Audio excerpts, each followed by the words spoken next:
Did God create the throne? I mean, You don't have to be quiet now. Come on now. You mean in heaven? I'm not talking about a location. Did God create the throne, his throne? He did. Yeah. So It's that his place. means there was a time when God did not have the throne, right?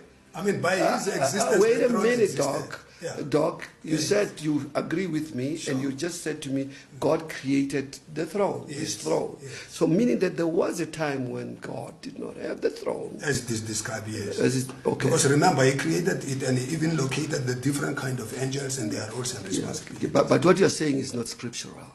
I don't, that's not scriptural. You mean I'll leave you, because you are a friend, I'll leave you on that one. But it's not scriptural. That He created the throne is not scriptural.